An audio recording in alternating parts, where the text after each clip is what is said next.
नमस्कार। हिंदी मेरा अभिमान चैनल पर आप सभी का स्वागत है। मैं डॉक्टर स्मृति उपाध्याय। आज हम पढ़ने वाले हैं इकाई 1 का शीर्षक 4, हिंदी के प्रचार प्रसार हेतु किए गए प्रयास एवं संस्थाओं की भूमिका, स्वतंत्रता आंदोलन में हिंदी की भूमिका। हम इसके बारे में बात करेंगे। तो सबसे पहले हम देखते हैं खड़ी बोली के जो प्रचारक, कवि और संस्थाएं थी उनके बारे में जानते हैं। तो आधुनिक काल में खड़ी बोली का प्रचार प्रसार हुआ, जिसमें आधुनिक कालीन संस्थाओं ने उल्लेखनीय योगदान दिया। इस बिंदु को पढ़ना बहुत आवश्यक है, क्योंकि इस शीर्षक में से कम 3 से 4 प्रश्न आते हैं। तो फोर्ट विलियम कॉलेज, इस कॉलेज में अधिकारियों को विभिन्न भारतीय भाषाओं तथा भारतीय रीति रिवाजों की शिक्षा भी दी जाती थी। फोर्ट विलियम कॉलेज की स्थापना 1800 ईस्वी में हुई। इसकी स्थापना लॉर्ड वेलेस्ली ने कंपनी के असैनिक अधिकारियों की शिक्षा के लिए की थी।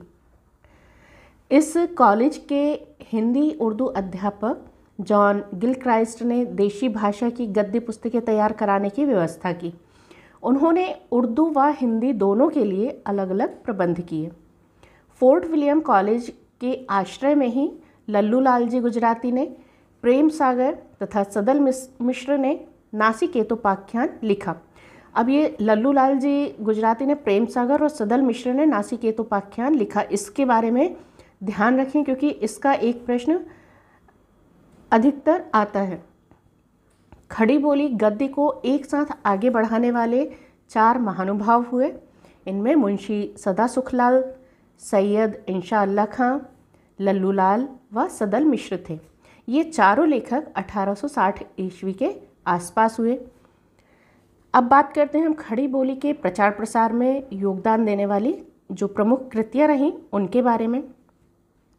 तो भाषा योग वशिष्ठ लिखा था राम प्रसाद निरंजनी ने। रानी केतकी की कहानी इंशा अल्लाह खां ने। रानी केतकी की कहानी के बारे में कहा जाता है कि यह सर्वप्रथम पहली कहानी थी। हिंदी की पहली कहानी के रूप में रानी केतकी की कहानी को माना जाता है। इंशा अल्लाह खां ने लिखी थी। सुख सागर मुंशी सदा सुखलाल, प्रेम सागर लल्लू लाल, नासिकेतोपाख्यान सदल मिश्र, इतिहास तिमिर नाशक राजा शिव प्रसाद सितारे हिंद द्वारा लिखी गई। सत्यामृत प्रवाह श्रद्धाराम फुल्लोरी, भाग्यवती उपन्यास श्रद्धाराम फुल्लोरी। भाग्यवती उपन्यास के बारे में भी माना जाता है कि यह प्रथम हिंदी का उपन्यास था। अब हम बात करेंगे राष्ट्रभाषा के प्रमुख जो प्रचारक हुए हैं उनके बारे में। राष्ट्रभाषा के प्रचार प्रसार में मुख्य भूमिका निभाने वाले व्यक्ति पंडित मदन मोहन मालवीय, बालकृष्ण गंगाधर तिलक,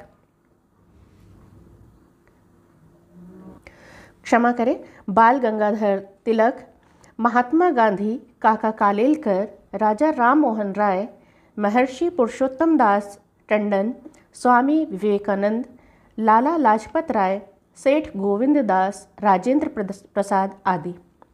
महात्मा गांधी की मान्यता थी कि हिंदी ही एकमात्र वह भाषा है जो कि हमारी राष्ट्रभाषा हो सकती है। कोई भी राष्ट्र तब तक उन्नति नहीं कर सकता जब तक कि उसकी कोई एक राष्ट्रभाषा ना हो। हिंदी संपूर्ण देश के जन जन की भाषा है। हिंदी को सभी जितने भी आंदोलनकारी थे, स्वतंत्रता संग्राम सेनानी थे, सभी ने हिंदी को संपर्क भाषा के रूप में और राष्ट्रभाषा के रूप में घोषित किया और माना। 1924 में कांग्रेस ने के 39वें अधिवेशन के सभापति गांधी जी ने बेलगाम है कर्नाटक में कांग्रेस के कार्यक्रमों के लिए हिंदी के प्रचार कार्य को शामिल किया। 1925 में कानपुर कांग्रेस अधिवेशन में यह प्रस्ताव पारित किया गया कि कांग्रेस अपने सभी कार्य हिंदी भाषा में करेगी। यह गांधी जी का ही प्रयास था कि वर्धा व मद्रास में राष्ट्रभाषा के प्रचार प्रसार हेतु राष्ट्रभाषा प्रचार समिति की स्थापना हुई।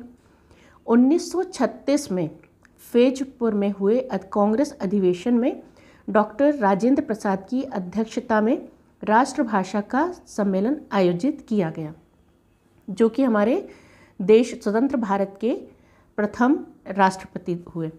बाल गंगाधर तिलक ने राष्ट्रीय चेतना को प्रबल बनाने के लिए 1903 में हिंद केसरी नामक पत्रिका आरंभ की।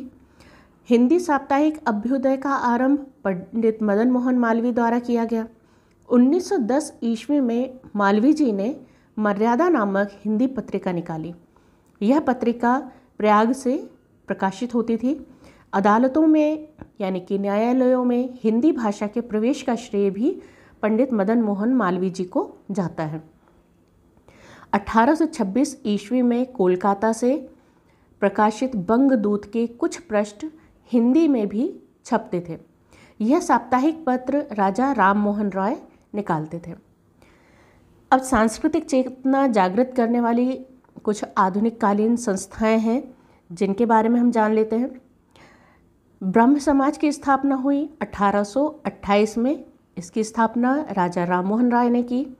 तत्वबोधिनी सभा 1839 देवेंद्रनाथ ठाकुर द्वारा की गई। बालिका विद्यालय 1851 ज्योतिबा फुले द्वारा इसकी स्थापना की गई। प्रार्थना समाज 1867 केशव चंद्र सेन के सहयोग से। रामकृष्ण मिशन 1896 स्वामी विवेकानंद ने इसकी स्थापना की। Theosophical society 1882 Annie Besant.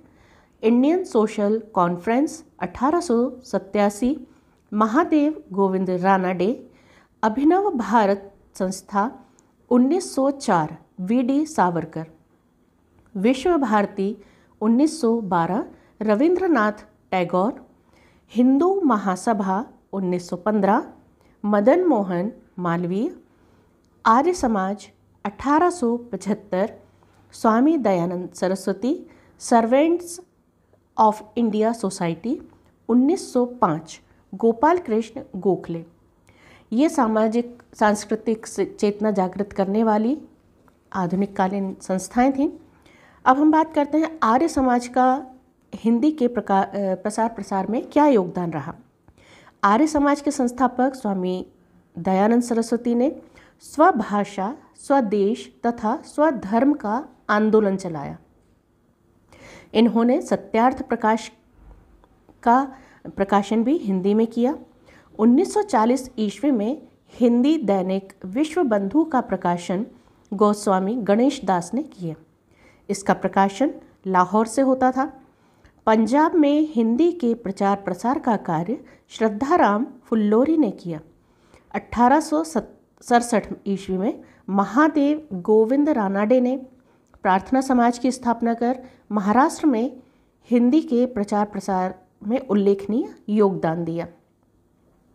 1897 ईस्वी में रामकृष्ण मिशन की स्थापना होने के बाद यहाँ से जो भी आध्यात्मिक पुस्तकें प्रकाशित होती थीं उनका प्रकाशन हिंदी में होता था। वर्ष 1893 ईस्वी में राष्ट्रभाषा हिंदी और राष्ट्रलिपि नागरी के प्रचार प्रसार हेतु नागरी प्रचारिणी सभा की स्थापना हुई। हिंदी के प्रचार प्रसार में योगदान करने वाली कुछ प्रमुख संस्थाएं हैं जो इस प्रकार हैं। उनके इनके स्थापना का वर्ष भी हम देखते हैं। नागरी प्रचारिणी सभा 1893 ईस्वी। हिंदी साहित्य सम्मेलन प्रयाग 1910। गुजरात विद्यापीठ अहमदाबाद 1920। हिंदी विद्यापीठ देवघर 1929। राष्ट्रभाषा प्रचार समिति वर्धा 1936। असम राष्ट्रभाषा प्रचार समिति गुवाहाटी 1938। बम्बई हिंदी विद्यापीठ बम्बई 1938। महाराष्ट्र राष्ट्रसभा पुणे 1945। बिहार राष्ट्रभाषा परिषद पटना 1947। अखिल भारतीय हिंदी संस्था संघ 1964। नागरी लिपि परिषद नई दिल्ली 1975। केंद्रीय हिंदी निदेशालय मानव संसाधन विकास मंत्रालय। केंद्रीय हिंदी निदेशालय मानव संसाधन विकास मंत्रालय 1960। हिंदी प्रचार समिति 1936। केरल हिंदी प्रचार सभा तिरुवनंतपुरम 1939 में इनकी स्थापना की गई। अब हम बात करेंगे राष्ट्रभाषा के प्रचार प्रसार में पत्र पत्रिकाओं का योगदान। तो सबसे पहले उदंत मार्तंड, जो कि कलकत्ता से 1826 में प्रकाशित हुआ, जो कि प्रथम हिंदी समाचार पत्र कहलाता है। उसके बाद है प्रजामित्र, कलकत्ता से 1834 से प्रकाशित होने लगा। प्रजाहितैषी, आगरा 1860। हरिश्चंद्र मैगजीन, बनारस 1873। हिंदी प्रदीप, प्रयाग 1877। भारत मित्र, कलकत्ता 1878। कवि वचन सुधा, बनारस 1884। नागरी प्रचारिणी पत्रिका, बनारस 1896। सरस्वती पत्रिका 1900। समालोचक, जयपुर 1902। मर्यादा, प्रयागराज 1910। इंदु, काशी से 1909 में। प्रताप, कानपुर 1913। चांद, प्रयागराज से 1922। मतवाला, कलकत्ता से 1923। पंजाब केसरी, लाहौर 1929। विशाल भारत, कलकत्ता से। तो ये बहुत सारे हिंदी के प्रचार प्रसार में बहुत सहयोगी संस्थाएं रहीं, पत्र पत्रिकाएं थीं, और स्वतंत्रता संग्राम सेनानी भी थे, जो कि ये महानुभाव थे। इन लोगों ने हिंदी भाषा को राष्ट्रभाषा का दर्जा दिया। हालांकि वैधानिक रूप से, संवैधानिक रूप से तो राष्ट्रभाषा है हमारी हिंदी, लेकिन हम अघोषित रूप से हिंदी राष्ट्रभाषा के रूप में पहचानी जाती है पूरे विश्व में।